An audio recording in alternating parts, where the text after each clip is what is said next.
Така, както знаете, аз съм новия учител, професор, лектор, доцент Иван Роденов. Добър ден, господин Роденов. Техническия университет. Тук само се работи. И пуш.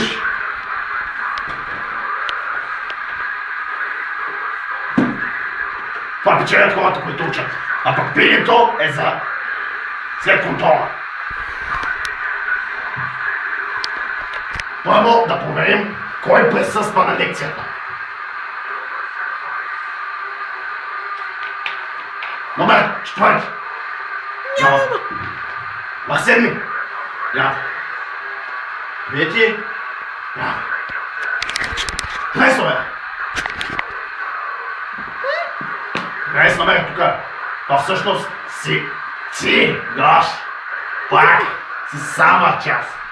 Аз съм най-редовният, господин Роденов. Yo, boys, I'm so fucking tremendously huge! Huge as fuck. Huge as fucking very. And ripped as shit, ripped to the bone, cut to shreds, torn to the bone. You'll be making all kinds of games. Господин Роденов, на каква ще е тематиката на днешната лекция? Днешната лекция ще бъде на тематика пиене. Кажи ми как пиеш. Добре, господин Роденов.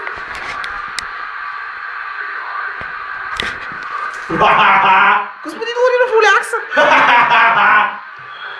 Браво! Това ти е първата точка в дневника. Имаш плюс. Господин Роденов, Слушам. да ви покажа ли моята кръв? Покажи кръвта, защото онзи ден не беше пиян на лекция. Задето не идваш пиян на лекция, ти беше набит. Кръв по земята. Има и още, господин Роденов. Тя е по-очевидна.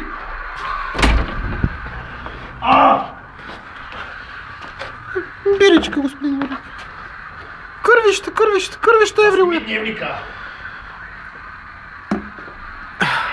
В дневника всичко е наложително да се знае наизуст. Кой трябва да знам? Всичко. До 2 дни да знаеш. Опа, целият дневник наизуст. Това е за днес лекцията. Надявам се да е била ползотворна с тебе. Аз винаги се гордея с вашата лекция, господин Роденов. Приятна вечер. На вас. Ученици.